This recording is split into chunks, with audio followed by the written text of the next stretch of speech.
OODAcast, informing your decisions with intelligence, analysis, and insight. Brought to you by the team at OODAloop.com. Hello, I'm Bob Gorley, the Chief Technology Officer of OODA LLC. Today on the OODAcast, Jerry Davis. Hello, Jerry. How you doing? Hey, I'm great, Bob. Thanks for having me. No, thanks for coming on. I'm just so excited to talk to you. You know, we've run into each other in the past, and I know for a fact you're doing some of the most interesting stuff around today. And I'm just very excited to talk about that. And Jerry, I also want to talk about your past, because I found out things about your past that I had no idea until I started digging a little deeper. But to give folks a little hint of some of the things that you're up to now, you are running a company that is helping to think through issues of resiliency and risk in some of the most critical systems humanity is building right now in space, right? That's true. That's very true. How do you build, design resilient space systems architectures? Cool. All right, let's get back to that in a minute, but I wanted to start with the early days. You see, when I first ran into you, you were already at what most people would think is the pinnacle of success. You were a CISO, I think, with Department of Education, and then you moved on to even larger agencies where you continued to drive enterprise transformation, NASA, Veterans Affairs. Yep. And so I met you as you were already leading and changing and transforming. But I want to go further back. You were a Marine. That's true. Still am. Once a Marine, always Marine, Bob. I was in the Navy, and it was just my extreme pleasure to get to meet and work with Marines, and just what a group, what a cadre of folks. Yeah. Good humor, smart people, and just tremendous organization that knows how to get things done. Yeah, absolutely. I definitely appreciate that, particularly the smart people, because they Marines are always joked about not being so smart, and that we eat crayons and things like that nature. So when someone says smart, I'm like, I appreciate that. Yeah, there is a lot of humor in the Marine Corps, and they'll call themselves knuckle draggers and all this, and then you ask the guy, and they've got, and I've got a master's in computer science. Okay, in spare time. Well, you got your start in the Marine Corps, and that also gave you a taste of intelligence. You were a counterintelligence professional with the Marines, right? Yeah, absolutely.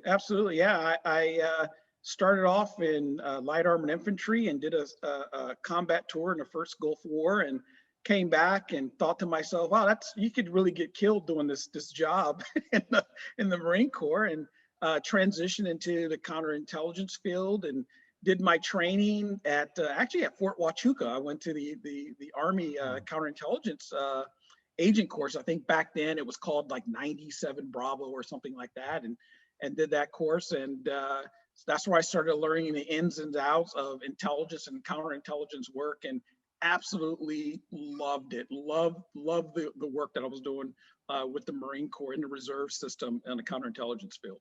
Right, and then while you were a reserve, you also were working at the CIA, correct?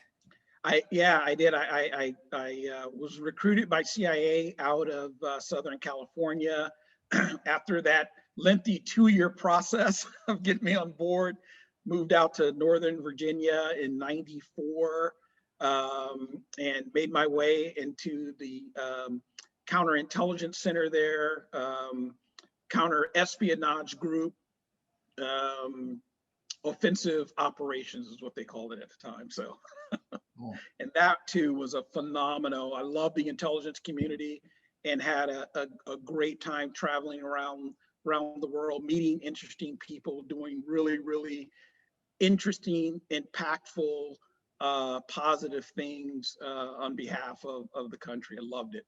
Yeah, and your LinkedIn profile said something to the effect of you were able to work on 5 of the 7 continents of the world during this period. So you probably didn't do much in Antarctica. Yeah, yeah, 5 of the 7 continents, and as I always say, I let people try to, it's up to them to figure out which which 5. I'll keep that to myself. Yeah, and it's good hearing this foundational story because I did have an opportunity to work with a lot of folks in the field from the CIA. I was Navy intelligence, and the people you run into out there are all extremely professional and they're well trained and taught to keep their eyes and ears open and stay aware of their environment and their situation and know what to think about dynamic situations. And it just made me think. Those mental models and way of thinking and training, how did that help you as you transition to a cybersecurity professional? That's a phenomenal question. Bob, it really came down to, I learned at Central Intelligence, especially being in counterintelligence, you learn to be a really, really good critical thinker, right? You learn to be really good at critical thinking. And traveling around and meeting with different people of different cultures and different backgrounds, you kind of learn to start painting a picture about people and how they behave and what motivates them, and how you engage with people of different backgrounds and skill sets and motivations, and that translated well for me into the when I got into the cyber field. Interesting enough, I always tell people when I talk about Central Intelligence Agency, I said, it has very little to do, in my estimation, with the successes. Has very little to do with technology. I mean, technology is obviously a big part of intelligence and counterintelligence work. I said, but it really comes down to people. I go, the people that you get to work with, I said, are just brilliant. And what I tried to do was siphon off some of their brilliance and how they thought and how they looked at things, to make it my own. And again, I brought that with me as I started transitioning into the world of cyber and cybersecurity. Fascinating. And then I think also you must have, in your work in the field, I mean, that's a dynamic environment where it changes quickly and you always have to be thinking. In cybersecurity also, extremely dynamic. Be ready because the adversaries are going to surprise you and you have to respond appropriately and quickly. Absolutely. That's, at CIA, I spend obviously a lot of time in training. When you come on board, I mean, you spend, your first year in training. You're just going from one training activity to the next, honing your skills and learning things. And one of the big aspects of learning that they try to ingrain in you is learning how to think on your feet. And when things happen, situations happen, how do you react to them quickly, and making sure that you're doing the best decision to react to changing situations and changing environments. I think a big part of that is that is all about planning and having a backup plan, but having a backup plan to the backup plan, because guaranteed things are gonna go wrong, right? Every best laid plan is gonna go wrong, and it's like they always say, like in the military, no plan survives first contact.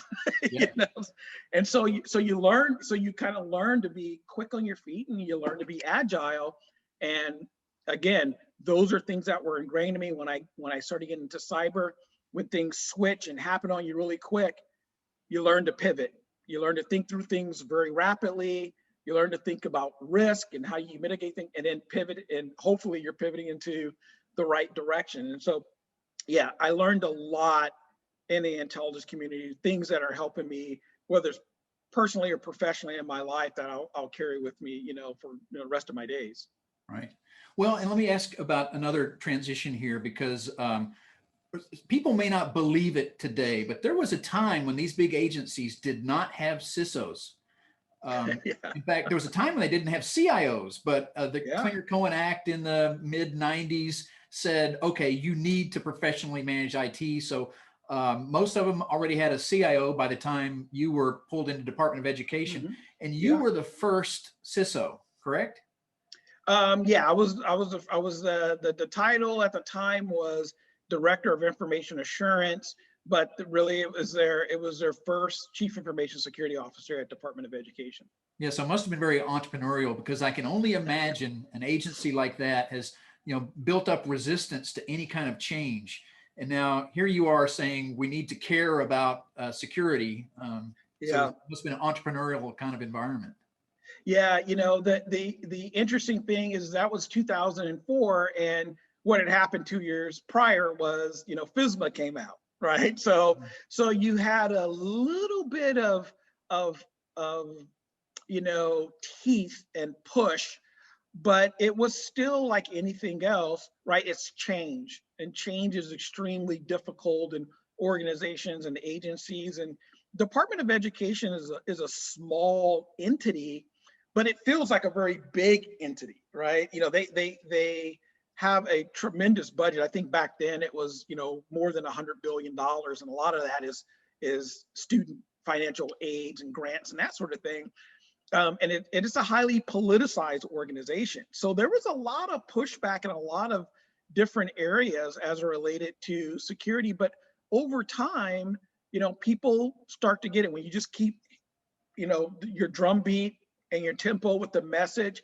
It starts to sink in. You start to build relationships and collaborations. It starts to sink in with folks over time. And I enjoyed my time at Department of Education as my first time as a federal CISO. So I kind of got to learn a handful of things, skill sets on the job. And I've always been appreciative to the Department of Ed of letting me kind of learn on their time. That's cool. And that all must have been just incredibly relevant for your work at NASA. It became, very two different missions. But at the end of the day, a lot of it came down to data protection. NASA, there was, and then there's the system sides in protecting data, because the Department of Education, we were dealing with a lot of financial student aid information, a lot of PII type information. And these massive systems, Department of Education was the only, I believe it was the only federal agency that was allowed to disperse funds directly to the public. And so we had these systems. We did our own, disbursements, collections, and that sort of thing. So you had to have a lot of security around that. And you get to NASA, there's obviously a lot of security around data, intellectual property, when you're building next generation propulsion systems, things of that nature. And then when you get onto the mission side and mission assurance and making sure that, systems are running, that they maintain their integrity and their availability, is a huge thing at NASA as it relates to the mission that they perform. So there was a lot of things that were obviously translatable, and there were some new things that I had to learn and implement at NASA as well. NASA was actually a harder push for security to ingrain it than it was at education. NASA is an organization of scientists, researchers, and engineers. Yeah. Cybersecurity is not something that was core to them. So, engineers build things for functionality. Yeah. Right. And so it was tough. It was a big push. Then there's one other complexity I want to ask you about, because adding on top of that is the fact that NASA's organization is very different. I think a lot of people, you hear NASA, you see the logo, you think, oh, that's one organization, one boss. It must be, just one group. And maybe it is on paper, but there's like all these centers and facilities, and all of them are empowered to create because you want them to be innovative. So as a security professional, it must have made it even harder to, how do you let a distant facility know what your guidance is in a way that they understand and why it's important for them to care about security? And it's, all these major centers and facilities with strong leaders and important missions that must get done. How do you lead security in that environment? the big thing for me was being collegial, because it's a collegial environment, right? Being collaborative, approaching the mission side, and the missions are run out of all the centers, right? And understanding, one of the things I had to understand was that NASA as a whole has a culture, but every center has its own culture as well. And within NASA, they call it that, they call the 10 villages or the 10 tribes. that's how they kind of operate. And so you had to learn 10 different cultures and the ecosystem of each of those 10 tribes. And once you kind of learn that and you start to speak their language and what's important to them, then you start to weave in why security is important to them. And the selling point that I believe that makes one successful at NASA is not to come at it from a compliance perspective. NASA, you had to come at it from a perspective of how does this make the mission better? How does this ensure mission success? How does it ensure mission assurance and keeping up with the principles of safety and things like that? So those were the things that you had to weave in, and that again gets around to learning the language of the different centers and learning the language of scientists, researchers, and engineers. And I like to think I'm a pretty quick study, and so once I kind of understood that's where I needed to go, that's what I studied, and that's how I kind of preach my message. Cool. That makes a lot of sense. And it makes me wonder, the way you describe that, it's like, I want to learn that just because it must be fascinating. Is there any way a citizen can learn the culture of NASA without being immersed in it? Does anybody write about this stuff, for example, or is there a YouTube video I can look at that will teach me the culture of NASA? There's tons of videos and that just talks about NASA in general. NASA, if you don't know, they're a phenomenal marketing machine. NASA is a great marketing machine. NASA actually has a couple of Emmys, for the work they've done in video production and things like that. I have one book that I reference from time to time, and it's called, I believe it's called How NASA Builds Project Teams. And it's about a former NASA employee wrote it. I believe he was an engineer and worked on a lot of big projects.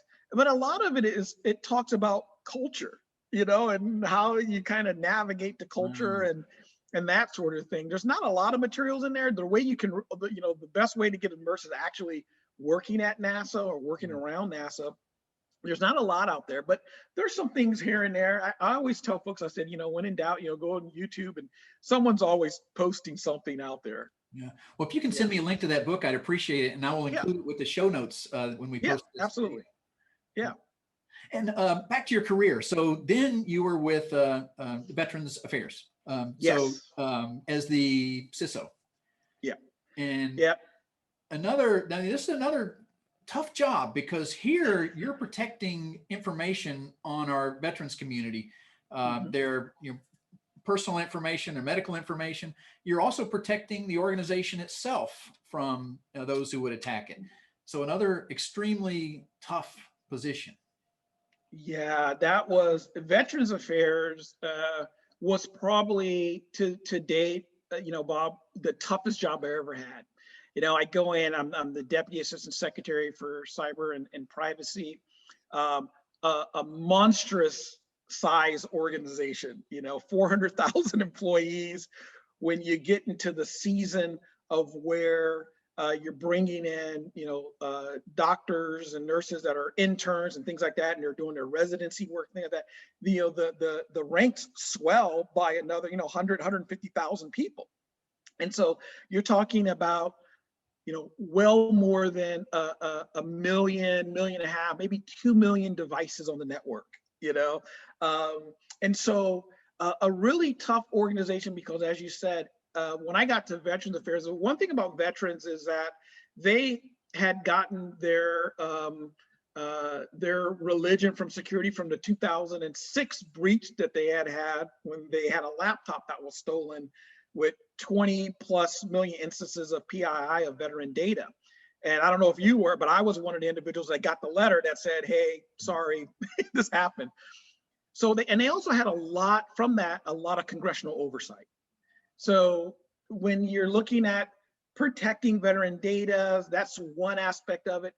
But then, Bob, one of the areas that I started moving VA into, an area that they were kind of focused on when I got there, but I pushed harder, was about medical device security, safety and security around medical devices. Because at the end of the day, the way I look at everything is basically a computer at the end of the day. Whether today it's a car, it's an airplane, it's a medical device, it's just a computer with wheels or wings, or it does x-rays, or it's a gamma knife or something like that.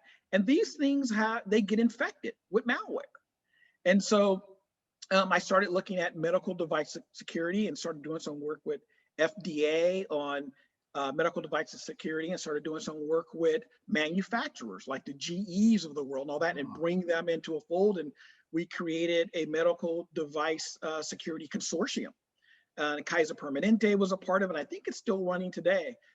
You had manufacturers getting involved, and FDA, where they started looking at security of medical devices. So it was a really tough job because it's so big, a lot of moving parts, 120 medical centers, over 2,000 facilities across the United States, and a lot of people. It was a really, really tough job, but it was one that I love the mission of supporting veterans. Really love that mission. That's good. It is a key mission. And absolutely. I got to tell you, I don't know how you did it. I really don't. But I can only imagine you got good at creating a vision and helping people understand that vision so they're all moving forward together. Because it's a Bob, it's a leadership thing, right? It's I think a hallmark of good leadership is getting people to buy into your vision and your strategy. And you're the player coach, as I like to say, and get people riled up and get behind you, because obviously I can't do all that on my own. It takes people and resources. So my job is simply to lay out the strategy and the vision, and get people motivated and get them going on it. And I was able to do that with I think a pretty good level of success. And I appreciate all the folks that I work with. I always say, no one works for me. We all work together. And I work with some really, really great, dedicated people at Veterans Affairs who were there well before I got there and who are still there today. Oh, yeah. All right. So back to your career. It was time for a change, and you felt the call of space again. So back to NASA as a CIO of one of their crown jewels, the Ames facility. Yeah, that was great. Yeah, so I'm sitting at Veterans Affairs, and I had been in the Washington D.C. area at that point for about 20 years. I'm originally from Southern California, and I get the call from the NASA CIO, a lady named Linda Curitin, who I absolutely love, is a great mentor to me as well. And she said, "Hey, we got the opening at the Ames Research Center. We're looking for a CIO. Are you interested in that?" And I was, frankly, really, really just burned out on Washington, D.C. I was like, yes, I need a break. I think I'm going to go back home, to California. That's where all my family is located, in Southern California. And so I came out to Ames, and Ames is a crown jewel, not just for NASA, but nationally and internationally. And a lot of people don't know or don't realize that Ames was one of the first nodes of the internet before it was the internet. Yeah, it was like node 7, and I think it was even before it was called ARPANET. And this is in the 70s. So Ames had a huge hand in developing what we know as the internet today. Ames has a real long background in information technology. Ames developed some of the internet protocols like Border Gateway Protocol, BGP. Since then, Ames has developed OpenStack software for cloud computing that is used all over the world. That was 2009 when I was the agency CISO. I remember, working on a team that was developing that. Ames runs eRoot for the global internet. One of the root servers, Ames runs eRoot, and that came under my responsibility while I was there. And a lot of work on aircraft. Every single modern aircraft today that is flying in the world or has flown went through Ames Research Center because they have the largest wind tunnels in the world. Right. So it is a crown jewel for a lot of reasons. And I think most notably also is that is where NASA's Security Operations Center sits at Ames Research Center. It was a environment that I was charged to build when I was the agency CISO in 2007 and 2010. We built it out at Ames, and it still sits there today, and it monitors NASA's global network from cyber threats and helping to maintain the security posture. So Ames is near and dear to my heart as well, and has a very, very deep history in information technology, including one of the world's fastest supercomputers. And at the time, a few years ago, one of the only quantum computers sits at Ames Research Center as well. Fascinating. It's so interesting thinking of the history of that base. Used to be a Moffett Airfield. Yeah. They'd fly the dirigibles out of. They got those huge hangars. Are the hangars still there? I haven't been to California. Yeah, Hangar 1 is what most people recognize when they drive by, but they've got the other hangars on the other side of the airfield that they're using. Hangar 1 is supposed to be going under some reconstruction. They've de-skinned it, and at some point they're going to be putting new skin on it, but they're still out there. You're driving down 101 or driving up 101 going to San Francisco, and you'll see off to the side, you'll see Hangar 1 out there. It's interesting sometimes to think about the connections to the old world when folks were just trying to figure out, is this aviation stuff going to be relevant to the military or not? And bring it all the way to today when you're talking about aircraft, wind tunnels, quantum computing, and support to the space program. It's just fascinating. Yeah, absolutely. It is a fascinating place. And like all the jobs I had, it was a real pleasure to get up in the morning. And, I'm an early riser, and I'd get to work pretty early in the morning. And I got to the point where I go to early, and I would just walk around the campus for about 45 minutes. And I'd go by the airfield, I'd walk by the airfields, and I'd walk by aircraft that we had out there, old aircraft, decommissioned aircraft, and just look at some of the experiments that they were doing with some of the old aircrafts that are out there. Just a fun. I was like, this is a pretty darn good job that I have out here. And Jerry, that just about brings us up to today. When you left Ames, you're doing a lot of work still in the community, helping organizations think through their security and risk, and helping them mitigate problems and create action plans to get better. And now you've taken all that into your current company, Gryphon X. Is that how you say that? Gryphon. Yeah, I get Gryphon, I get Gryphon. Everybody looks at it, they're like, what is this? And Gryphon X, the history of it, it started at NASA Ames.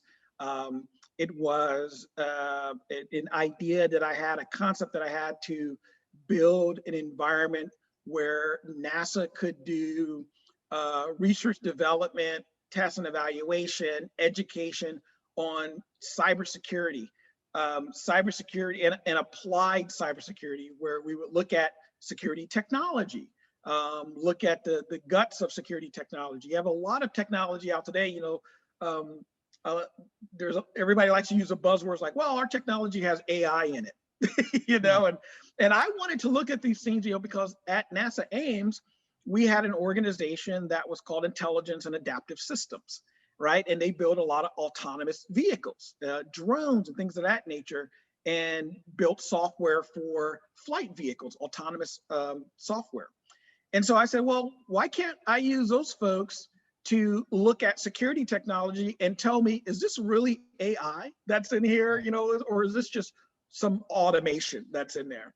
And so I had this idea about building an environment and socialized it at NASA. Started getting some traction. It was really tough and really hard to get it going, but it got some you know, a lot of good looks at it, and NASA started kind of getting with understanding the program and moving it forward. But I ended up leaving the government, you know, a year and a half later, and here I am now. I started the program Gryphon X, my LLC, which is called, you know, Gryphon X as well. And, you know, my focus continues to be the same around supporting organizations in cybersecurity, looking at what I call intractable problems in cybersecurity. And I have you know, the space environment is still near and dear to my heart. So I'm looking a little bit, I look across multiple industries, but space is another area that I'm looking at in detail as well, and trying to build and help influence the building of resilient space systems architectures and space vehicles and things of that nature. So yeah, I'm having a lot of fun doing that. I'm extremely busy. I can imagine. Yeah. So this leads me to want to ask you some questions about space, if that's okay, because the stuff you're trying to make more resilient is even more critical to us all. We've been writing at OODA Loop about the threats to space. Now, fortunately, Defense Intelligence Agency has published some unclassified information about threats to space. And we took that and then we kind of added on top of it, so here's what business leaders need to know about threats to space, because I believe, you know, every business executive needs to understand their dependency on space. And if they haven't put thought into it, it can be very surprising how dependent they are. And they need to think through what happens if a high-end adversary attacks these space capabilities. You know, how do you build in resiliency on your own?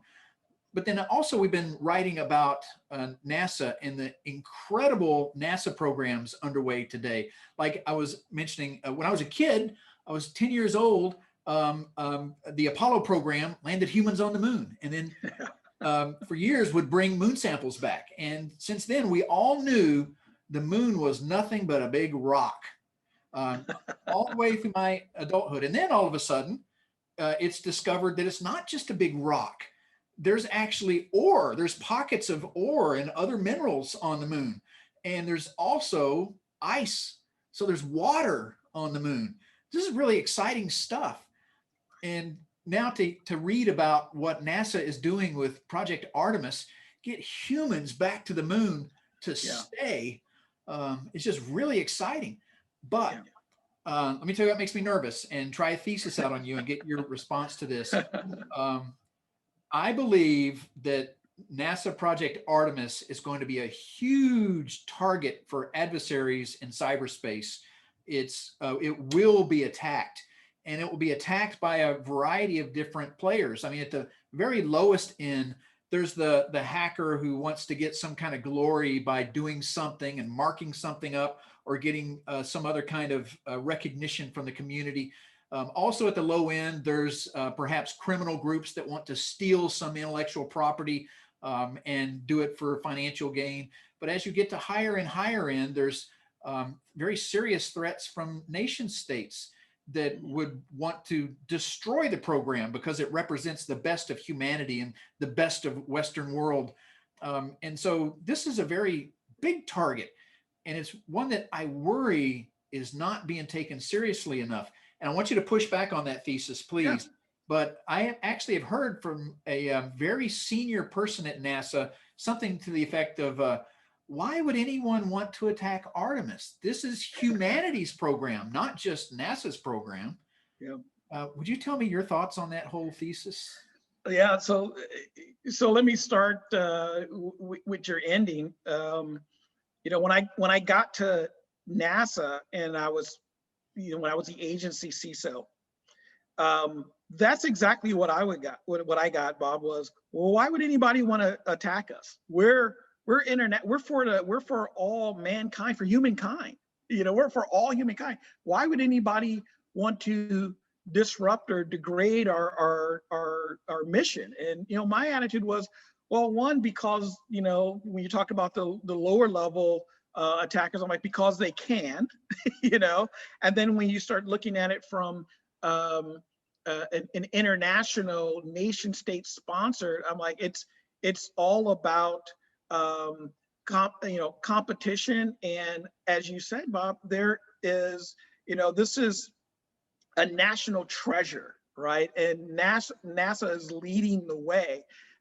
Other countries, particularly adversarial countries, don't want NASA to lead the way. They want to lead the way. They want to, put their, flag in the ground and lead things. So there's an incentive to disrupt or degrade, space programs like NASA. I think also, when you think about going to the moon, as you said, whoever gets to the moon first again and starts to mine, whether it's the moon or asteroids and things of that nature, that is going to be, you're going to see a biggest transfer of wealth, right? Because there are all these precious materials that can be mined, whether it's from the moon or from asteroids and things of that nature. So countries want to be the first there to get mining rights. So if I can disrupt my competition from getting there before me, by all means I'm going to do that. So I think your thesis is correct. That's some of the thinking that people say, like, well, why would anybody want to attack us? But what I know from some senior folks at NASA is that NASA has a program called the Enterprise Protection Program. And Enterprise Protection looks at how do they integrate security, physical security, cybersecurity, across their programs and facilities and things of that nature. NASA now has a senior executive, a senior cyber advisor embedded in the Artemis program.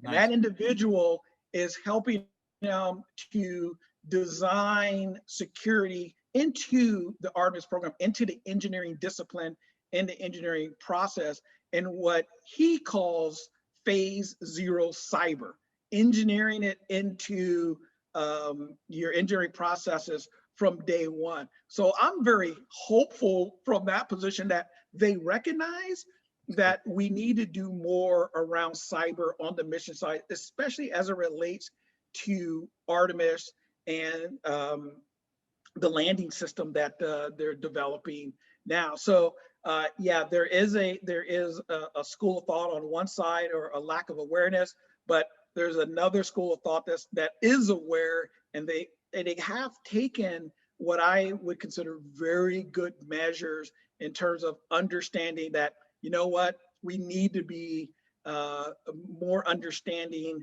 and practicing the implementation of cybersecurity into the Artemis program. So yeah, so I have more faith and confidence that they're doing the right things. Even more so when I was there. When I was there and I left, I was like, look, you really need to get on top of the cybersecurity activities, whether it was in commercial space, but also our new programs and projects that were coming up at the time, that we really need to take that serious. And NASA has pivoted, and they started to take it serious a couple of years ago. So I can push back a little bit from that perspective. I know the individual who's a close friend of mine, that is the lead person on Artemis, and he spends his life working with human exploration side of the house, making sure that cyber requirements are met and engineered into the process. Awesome. I feel much better hearing you say that. I feel much better. And I also had another thought. The day will come when humans are back on the moon to stay, and humans are exploring asteroids, and humans are on Mars and coming back and forth. So we will be a solar system wide group of humanity. And that group is going to need a CISO. And the first CISO in space, I think it's going to be you, Jerry. You get I don't know. You'll be great up there. It's interesting. Years ago, when I first got to NASA, my lovely mother, who doesn't really follow this stuff all that well, and she, when I told her I was working at NASA, she said, "So will you have to go into space very often?" I said, "Actually, I'm not going to be going to space at all. Maybe in my mind, in my heart, and the work that I do, it piece of me when shuttle was still flying. I go, we'll go into space, but physically, now I'm not going."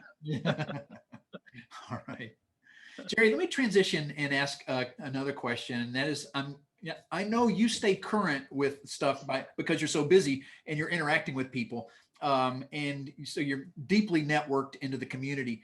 But how else do you stay current? Like, do you read? What books are you reading now that you'd recommend to us? I read quite a bit. So from the business side, one of the great books that actually someone sent to me, the same gentleman that works on the Artemis program, a book by Ben Horowitz from the famed Andreessen Horowitz. He has a book called The Hard Things About Hard Things, and it's about business and how he was developing the company and that sort of thing, and just the tough decisions that you have to make. And that is a really, really good book. A lot of the other books, Bob, I don't read a lot of fiction, but I read a lot of technical books around satellite design, and space and things that are going on in the space community. So that's kind of how I stay current. I'm a member of OODA Loop. I read a lot of what comes out on OODA Loop. And pretty much anything reputable sources online, but books mostly on the technical side, and a few business books here and there. But right, the Ben Horowitz book is a great one. It's a really good one. I love that too. I really do. He talks about the wartime CEO, and he also makes it clear that success in that environment is a struggle. And I feel sometimes that way about what I'm doing. It's a struggle, but I love this struggle. It's it's never ending, but I just love this stuff. And his book is very inspirational when it comes to that, and lots of lessons learned by someone who's created his own companies and has grown hundreds of others. Yes, absolutely. I agree 100%. Yeah, his book is very inspirational. I loved it. Yeah. Well, Jerry, I really appreciate the time today and all these many lessons learned and best practices. It's been great hearing more about your background and great hearing what you're doing today. And I just look forward to staying in touch. And so thanks again for this time. And any final thoughts for us? For my the CISO community out there, just keep beating the drum. Stay on point, and keep your integrity. I always tell folks, keep your integrity and your ethics in check, and things will work out for you at the end of the day. Right. Well, thanks very much, Jerry. Thanks, Bob. I appreciate it. Thanks for having me on. Thanks for listening to this OODA Loop production. For the latest analysis on cybersecurity, technology, and global risks, please visit www.oodaloop.com.